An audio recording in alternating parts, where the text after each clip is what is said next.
नमस्कार, दिन भर की बड़ी खबरों में आपका स्वागत है। मैं हूं आंचल। आज इस बुलेटिन में बात होगी राहुल गांधी के कार्यक्रम से घबराई मोदी सरकार की, जंतर मंतर पर मचे घमासान की। तो फिर मैं किसी भी तरह 20 जुलाई तक जिंदा रहूंगा। देखेंगे एसआईआर पर सुप्रीम कोर्ट ने दिया क्या फैसला। पंजाब में एसआईआर प्रक्रिया पर क्यों मचा बवाल। एसआईआर कराइए, 20-25,000 वोटा कटाइए, अपना एमएलए बनाइए। जानेंगे राम मंदिर चढ़ावा चोरी मामले में क्या है अपडेट। और बुलेटिन के आखिर में देखेंगे जाने माने कार्टूनिस्ट इरफान की किस खबर पर पड़ी तिरछी नजर। लेकिन दिन भर की तमाम बड़ी खबरों से पहले एक नजर आज की सुर्खियों पर। दिल्ली हिंसा मामले में आरोपी शर्जील इमाम ने की जमानत की अपील। कहा 200 दिनों से ज्यादा वक्त से चल रही बहस, अब तक आरोप तय नहीं हुए। दिल्ली हाईकोर्ट ने पुलिस से 2 हफ्तों में मांगा जवाब। बद्रीनाथ मंदिर चढ़ावा घोटाला मामला। बीकेटीसी के पूर्व टेम्पल अधिकारी राजेंद्र सिंह चौहान को एसआईटी ने किया गिरफ्तार। 30 जून को ही अपने पद से रिटायर हुए थे चौहान। आरबीआई के टेंडर पर सपा प्रमुख अखिलेश यादव ने उठाए सवाल। पूछा क्या नोटों का भी हो जाएगा प्राइवेटाइजेशन। बीजेपी सरकार में कमीशनखोरी का लगाया आरोप। मध्य प्रदेश के धार भोजशाला मामले में आया नया मोड़। प्रशासन ने मुस्लिम पक्ष को भोजशाला से 2 किलोमीटर दूर चालीसा पीर परिसर में नमाज की दी इजाजत। मुस्लिम पक्ष ने जताया विरोध। और शेयर बाजार में तेजी। 964 अंकों की बढ़त के साथ 78,151 पर बंद हुआ सेंसेक्स। वहीं 261 अंकों की बढ़त के साथ 24,334 पर बंद हुआ निफ्टी। ये तो थी सुर्खियां। अब बात आज की सबसे बड़ी खबर की। देहरादून में राहुल गांधी के छात्रों के साथ कार्यक्रम के लिए जबरदस्त तैयारियां की गई और जिस तरह से छात्रों और युवाओं में राहुल गांधी के लिए उत्साह दिखाई दिया, उससे बीजेपी खेमे में खलबली मच गई है। बीजेपी नेताओं के बयान बता रही हैं कि वो कांग्रेस के अभियान से डरे हुए हैं। तो क्या है उत्तराखंड के देहरादून का माहौल, देखिए इस रिपोर्ट में। 17 जुलाई पर सभी की निगाहें टिकी हुई थी और अब वो घड़ी आ चुकी है जिसका इंतजार छात्र कर रहे थे। थोड़ी ही देर में राहुल गांधी छात्रों से संवाद करेंगे। राहुल गांधी छात्रों से सीधा संवाद करने के लिए देहरादून में हैं। यहां पहुंचकर उन्होंने सबसे पहले कांग्रेस नेताओं से मुलाकात की और आगामी चुनावों को लेकर चर्चा की। वहीं बात करें इस कार्यक्रम की तो भारी संख्या में छात्र और युवा देहरादून के बन्नू स्कूल ग्राउंड के पास इकट्ठा हो गए।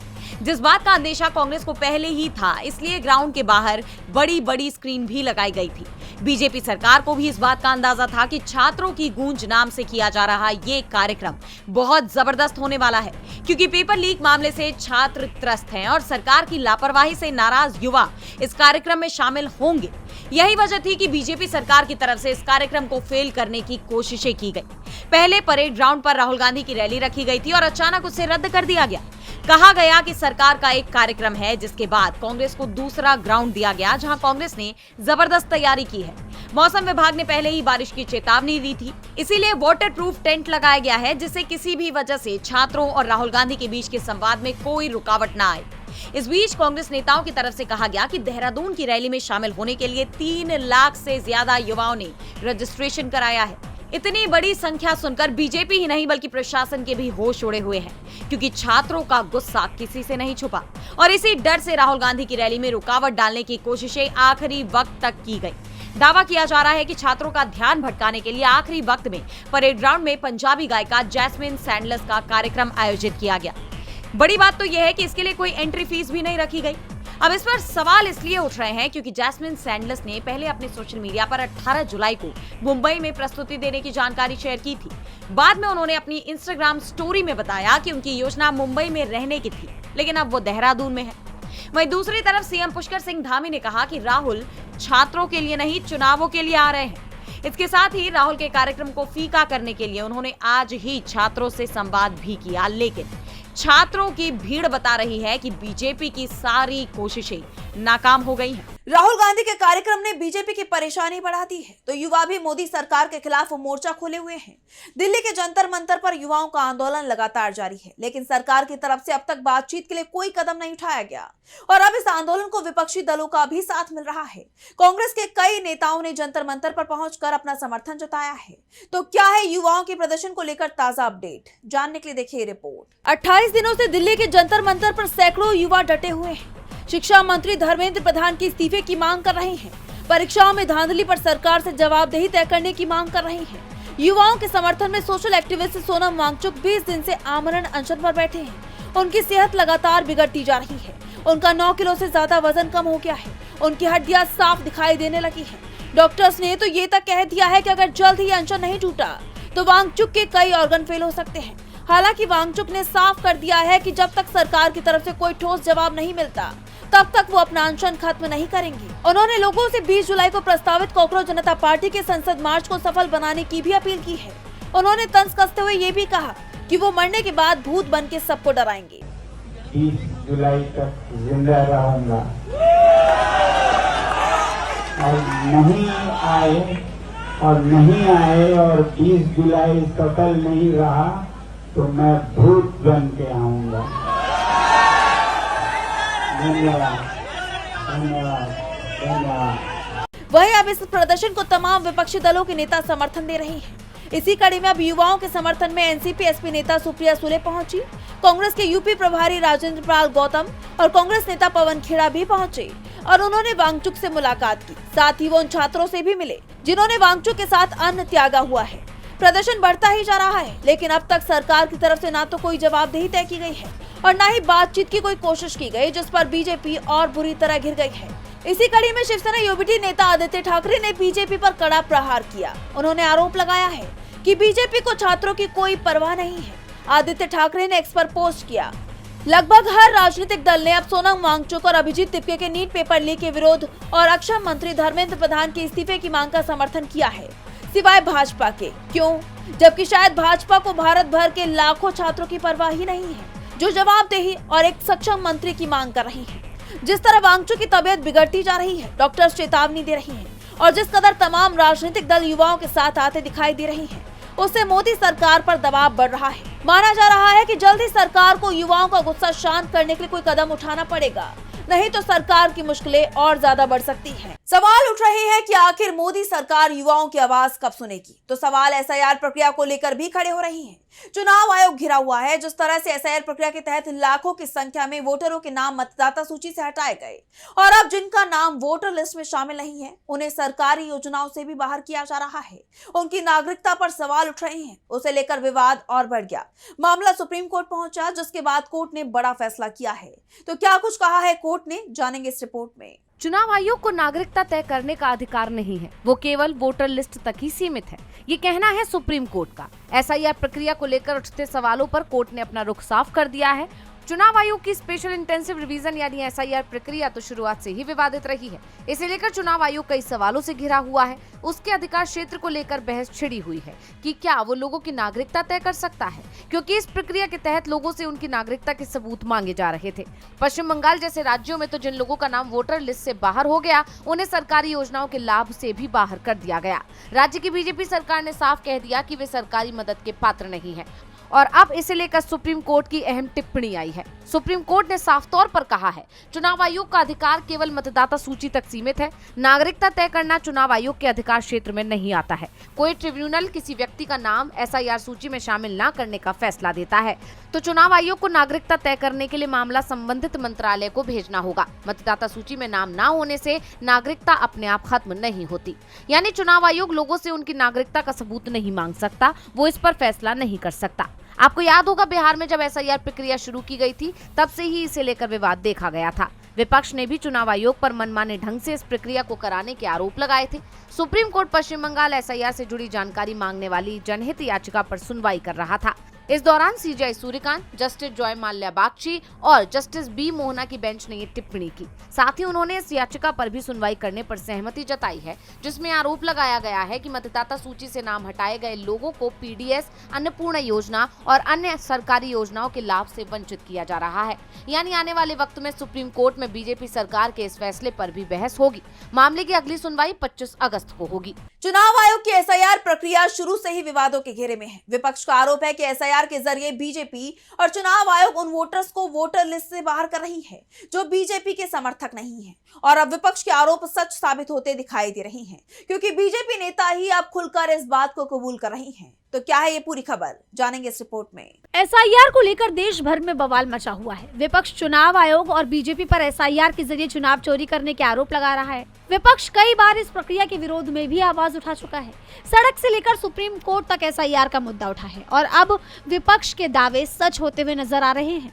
पंजाब में एसआईआर का काम चल रहा है और बीजेपी नेता वहां पर खुलकर एसआईआर के जरिए नाम कटवाने और जीत हासिल करने की बात कह रहे हैं। जैसा आप जानते हैं कि पंजाब में अगले साल विधानसभा चुनाव होने हैं। ऐसे में सभी राजनीतिक दलों ने अपनी तैयारियां शुरू कर दी है।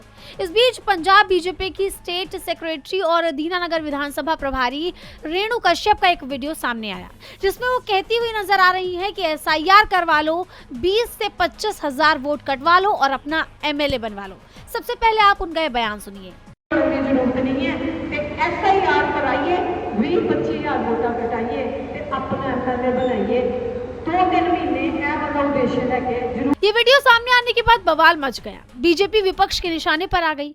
आरोप लग रहे हैं कि आपसे पंजाब छीनने के लिए बीजेपी एसआईआर का सहारा ले रही है और कार्यकर्ताओं को एसआईआर के जरिए लोगों का नाम कटवाने की सलाह दे रही है।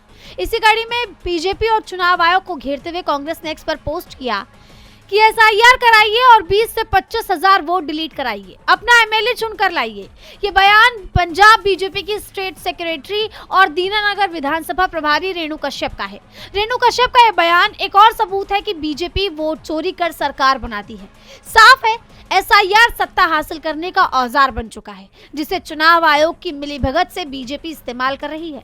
लेकिन वोट चोर याद रखें कि जनता सब देख रही है और वो हिसाब करके रहेगी। हालांकि बवाल बढ़ने के बाद रेणु कश्यप की सफाई आई है। उन्होंने दावा किया है कि उनकी बात को तोड़ मरोड़ कर पेश किया गया है, लेकिन अब उनके बयान पर जारी विवाद थमता नहीं दिख रहा, जिससे रेणु कश्यप समेत पूरी बीजेपी बुरी तरह से घिर गई है। एसआईआर पर मचा बवाल थमने का नाम नहीं ले रहा, तो राम मंदिर चढ़ावे को लेकर उठे सवाल लगातार गहराते जा रहे हैं।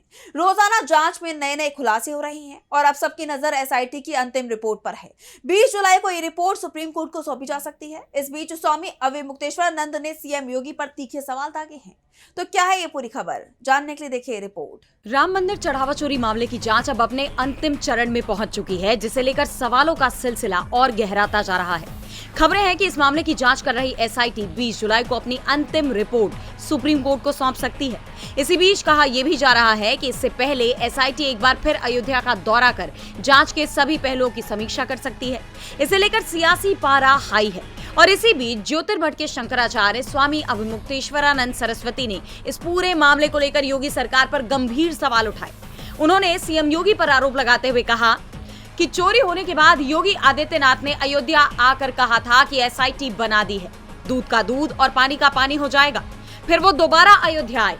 उनके मन में ये डर हो गया कि दूध का दूध पानी का पानी सवाल कोई पूछ लेगा तो क्या जवाब दूंगा।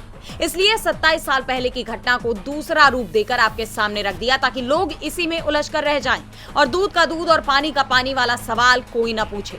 ये उनकी ध्यान भटकाने की टेक्निक है। जैसा कि आप जानते हैं कि उत्तर प्रदेश सरकार ने 13 जून को 3 सदस्यीय एसआईटी का गठन किया था। टीम ने 15 जून से जांच शुरू की और 22 जून को प्रारंभिक रिपोर्ट सौंपी थी। उसी के आधार पर एफआईआर दर्ज हुई और कई आरोपियों के खिलाफ कार्रवाई भी की गई।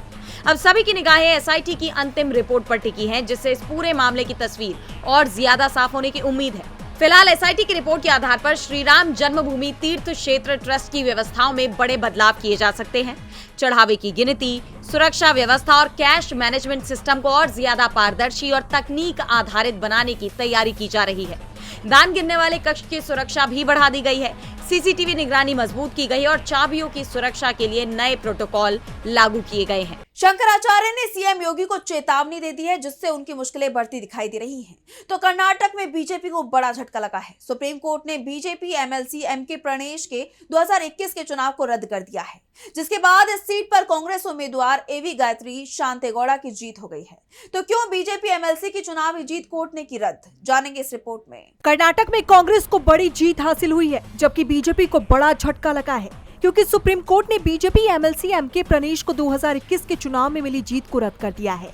यानी प्रणेश अब एमएलसी नहीं रहेंगे। दरअसल 2021 में हुए कर्नाटक विधान परिषद चुनाव में चिकमगलुरु में प्रणेश को 6 वोटों के अंतर से निर्वाचित घोषित किया गया था, लेकिन कांग्रेस उम्मीदवार गायत्री शांतिगौड़ा ने मतपत्रों की गलत तरीके से जांच, काउंटिंग में अनियमितताओं और चुनाव नियमों के उल्लंघन का आरोप लगाया।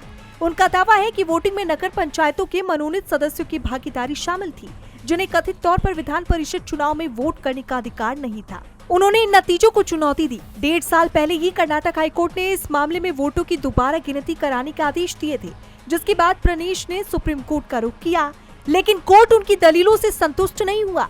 हालांकि सुप्रीम कोर्ट ने हाईकोर्ट के फैसले में हस्तक्षेप करने से इनकार कर दिया, लेकिन विवादित मतपत्रों और मतगणना प्रक्रिया की जांच के बाद कांग्रेस उम्मीदवार की अपील को स्वीकार कर लिया। कोर्ट ने नए सिरे से चुनाव कराने का आदेश देने के बजाय गायत्री शांति गौड़ा को निर्वाचित घोषित कर दिया।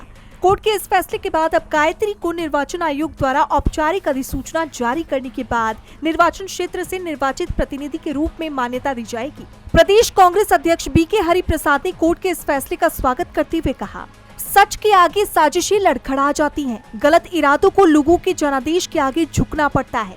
कानूनी प्रक्रिया का गलत इस्तेमाल करके लोगों के दिए गए साफ जनादेश को बिगाड़ने की सभी कोशिशों को साफ जवाब मिल गया। लोकतंत्र में जनता का फैसला सर्वोपरि होता है। इसे राजनीतिक चालों या न्यायपालिका को राजनीतिक लड़ाई का मंच बनाकर बदला नहीं जा सकता। संविधान और न्यायपालिका ने एक बार फिर जनता के विश्वास को कायम रखा है। कोर्ट के इस फैसले से कर्नाटक विधान परिषद के 75 सदस्यों में से कांग्रेस की संख्या बढ़कर 40 हो गई है, जिससे उच्च सदन में सत्तारूढ़ दल का बहुमत और मजबूत हो गया। जबकि दक्षिण में खुद को मजबूत करने की कोशिशों में जुटी बीजेपी के लिए इसे बड़े नुकसान के रूप में देखा जा रहा है। दक्षिण में बीजेपी के लिए चुनौतियां बढ़ती दिखाई दे रही हैं, तो पश्चिम एशिया के हालात भी चिंताजनक बने हुए हैं। ईरान और अमेरिका के बीच जंग लगातार तेज होती जा रही है। पिछले 6 दिनों से दोनों देशों की सेनाओं के बीच भीषण बमबारी जारी है। अमेरिका ने जहां ईरान के बुनियादी ढांचे को निशाना बनाना शुरू कर दिया है, तो वहीं ईरान ने भी अमेरिका को तबाह करने की कसम खा ली है। तो क्या है ये पूरी खबर, देखिए इस रिपोर्ट में। ईरान और अमेरिका के बीच चल रही जंग अब खतरनाक रूप लेती नजर आ रही है, क्योंकि अमेरिका ईरान के बुनियादी ढांचे को तबाह करने पर आमादा हो गया है। अमेरिकी सेना ने ईरान के पावर स्टेशन, ब्रिज और कम्युनिकेशन टावर्स को निशाना बनाया है। अमेरिकी सेंट्रल कमांड सेंटकॉम ने बताया कि अमेरिकी लड़ाकू विमान, ड्रोन और युद्धपोतों ने ईरान के coastal surveillance system, air defence system, सैन्य लॉजिस्टिक्स और समुद्री सैन्य क्षमताओं पर हमला किया है, जिसके बाद ईरान ने भी जोरदार पलटवार करते हुए खाड़ी क्षेत्र में मौजूद अमेरिकी ठिकानों पर हमलों की बौछार कर दी। कतर, कुवैत और जॉर्डन में ईरानी मिसाइल और ड्रोन कहर बरपा रहे हैं। ईरान ने बहरीन और सीरिया में अमेरिकी सैन्य बलों को निशाना बनाने का भी दावा किया। ईरानी सेना इस्लामिक रिवॉल्यूशनरी गार्ड कोर यानी IRGC ने दावा किया है कि हमने कतर में स्थित अमेरिकी अल उदैद एयरबेस को निशाना बनाकर हमला किया है। इसमें अमेरिकी हिमार्स रॉकेट सिस्टम, मिसाइलें और अन्य सैन्य उपकरण नष्ट कर दिए हैं। हमले में अमेरिकी स्पेशल फोर्स के जवान और सरकार विरोधी लड़ाकों के भी मारे जाने का दावा किया गया है। गौरतलब है कि अल उदैद एयरबेस अमेरिका का क्षेत्र का सबसे बड़ा सैन्य अड्डों में से एक है। यहाँ अमेरिकी सेंट्रल कमांड का फॉरवर्ड हेडक्वार्टर भी मौजूद है। ऐसे में ईरान का ये हमला अमेरिका के लिए बड़े नुकसान के तौर पर देखा जा रहा है। खबर तो ये भी आ रही है कि इराक के इरबिल में तैनात अमेरिकी पैट्रियट सिस्टम भी तबाह हो गया है। सैटेलाइट तस्वीरों में इसका खुलासा हुआ है। अर्ध सरकारी समाचार एजेंसी फार्स ने चेतावनी दी है कि ईरान खाड़ी देशों के बंदरगाहों को निशाना बना सकता है। 5 प्रमुख क्षेत्रीय बंदरगाह जवाबी कार्रवाई के सीमा में है, जिसमें सऊदी अरब की प्रमुख तेल सुविधा भी शामिल है। अमेरिका के साथ दोबारा जंग छिड़ने के बाद से ईरान के ये व्यापक हमले अब तक की सबसे बड़ी कार्रवाई मानी जा रही है। अगर ये जंग इसी तरह और भड़कती रही तो पश्चिम एशिया में भयंकर तबाही मच जाएगी। ऐसे में इस जंग को लेकर पूरी दुनिया की चिंता बढ़ती दिखाई दे रही है। और बुलेटिन के आखिर में देखेंगे जाने माने कार्टूनिस्ट इरफान की किस खबर पर पड़ी तिरछी नजर।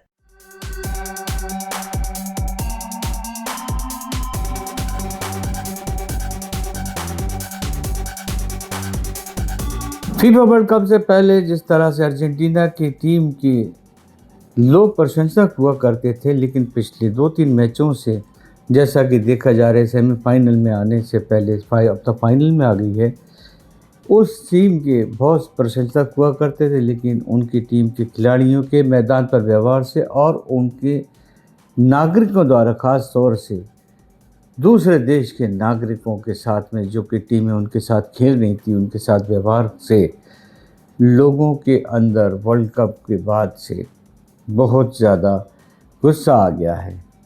नॉर्मली होता क्या है कि जो टीमें हार जाती हैं, फ्रस्ट्रेशन के अंदर वो दूसरों पर हमले करती हैं, लेकिन जीतने के बाद में, जीत के नशे के बाद में हमले करना शायद अर्जेंटीना में ही नहीं, ये तो हम लोग से ज़्यादा कोई और नहीं जानता है। 2014 के बाद से लोग जीत को जिस तरह से भुगत रहे हैं और सड़कों के ऊपर उसका अंजाम देखा जा रहा है, ये तो दुनिया के लिए एक बहुत बड़ी खबर है और चिंता का विषय भी है।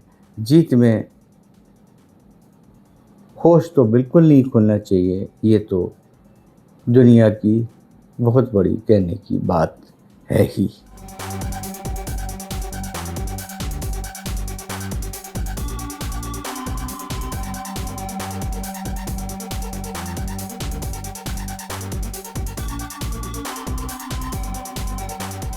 बहुत बहुत शुक्रिया इरफान जी। तो आज इस बुलेटिन में इतना ही। आप देखते रहिए डीवी लाइव। नमस्कार।